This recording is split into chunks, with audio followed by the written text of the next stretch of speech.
ಬಡ್ಡಿ ಮಗ ಮ್ಯಾನೇಜರ್ ಹಬ್ಬಾಗಿಂದ ಸಾಯಿಸ್ತಿದ್ದಾನೆ ಕಣೋ. ಥೂ, ಅವನ ಅಕ್ಕನ್ ಸ್ಯಾಟರ್ಡೇನು ಪ್ರೆಸೆಂಟೇಶನ್ ಕಳ್ಸು ಅಂತ ಕಾಲ್ ಮಾಡ್ತಾನೆ ಕಣೋ. ಎಷ್ಟು ಚರ್ಬಿರ್ಬೇಡ ಹೇಳೋ ಅವನಿಗೆ. ಬಾಯ್ ಬಿಟ್ರೆ ಗೂಗಲ್ ಮೀಟಿಂಗು ಝೂಮ್ ಮೀಟಿಂಗ್. ಅವ್ನ ಹೆಣ 6 ಗಂಟೆಗೆ ಹೊರಟಿದ್ದೀನಿ ಆಯ್ತಾ, ಏನ್ರಿ ಇಷ್ಟ ಬೇಗ ಹೊರಡ್ತೀರಾ ಅಂತೆ. ಏನ್ ಅವ್ನ ಎಂಟಿ ಕೆಟ್ಟೋದ. ನಾನು ಅವ್ನ ಟೈಯು ಶರ್ಟು ಬೂಟ್ ಎಲ್ಲ ಬಿಚ್ಚಿ ಊಟ ಮಾಡಿಸಿ ಮಲಗಿಸಿ ಬೆಡ್ಶೀಟ್ ಓದ್ಸಕ್ಕೆ ಅವ್ನ ಅಕ್ಕನ್ ಬೇರೆ ಕಡೆ ಕೆಲಸ ಸಿಗ್ಲಿ ಅಂತ ಕಾಯ್ತಿದ್ದೀನಿ ಕಣೋ. ಆ ಸಿಸ್ಯನ್ಗೆ ವಾಂಚ್ಬಿಟ್ಟೆ ಹೋಗೋದ್ ನೋಡು ನಾನು. ಮೇಲ್ಗಡೆಯಿಂದ ಪ್ರೆಷರ್ ಅಂತೆ, ಹಾಗಂತ ನಮ್ ನೆಮ್ಮದಿ ಕಿತ್ಕೊಂಡು ತಿಂತಿದ್ರೆ ಅವ್ನಿಗೇನ್ ಸಮಾಧಾನನಾ? ನಾನ್ ಜಾಸ್ತಿ ಬೈಯದ್ ಕಲ್ತಿರೋದೇ ಈ ಕಂಪ್ನಿ ಸೇರಿದ್ಮೇಲೆ ಗೊತ್ತಾ. ಊರವ್ರಿಗೆಲ್ಲ ಇಲ್ಲಿದ್ದವ್ರಿಗೆಲ್ಲ ಬೈದು ನನಗ್ ಬೆಳಗ್ಗೆ ಹೇಳ್ಬೇಕಾದ್ರೆ ಅವ್ನ ಮುಖ ನೆನಪಾದ್ರೆ ಅಲ್ವಾ ಯಪ್ಪ ಕೆಳಗೊಡೆಯಿಂದ ಕೋಪ ಕಿತ್ಕೊಂಡ್ ಬರುತ್ತೆ.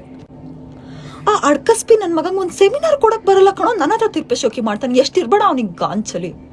ಅವ್ನು ಆಫೀಸಿಗೆ ಬರೋದೇ 3 ಮತ್ತೊಂದ್ ದಿನ, ಅದ್ರಲ್ಲೂ ಅವ್ನ ಮೋಟಿವೇಶನ್ ಲೈನ್ಸ್ ಬೇರೆ. Guys we should never give up on our dreams. ಮಾನ್ಗೆಟ್ಟೊಂದು ತಂದು ಬರುತ್ತೆ ಬಾಯಲ್ಲಿ ನೋಡು. ನನಗಂತೂ ಅವನು ನೋಡಿದಾಗ ಒಂದೊಂದು ಬೈಗುಳಗಳು ಕೇಳಬೇಡ. ನನ್ನ ಲೈಫಲ್ಲಿ BP ಜಾಸ್ತಿ ಆಗಿದ್ರೆ ಈ ನನ್ನ ಮಗನಿಂದನೇ. ನನ್ನ ಲೈಫಲ್ಲಿ ಹೆಲ್ತ್ ಇಶ್ಯೂ ಜಾಸ್ತಿ ಆಗಿದ್ರೆ ಈ ನನ್ನ ಮಗನಿಂದ. ನನ್ನ ಲೈಫಲ್ಲಿ ಅಸಿಡಿಟಿ ಜಾಸ್ತಿ ಆಗಿದ್ರೆ ಈ ನನ್ನ ಮಗನಿಂದ. ನನ್ನ ಲೈಫಲ್ಲಿ ನೆಮ್ಮದಿನೇ ಹಾಳಾಗಿದ್ರೆ ಈ ಮ್ಯಾನೇಜರ್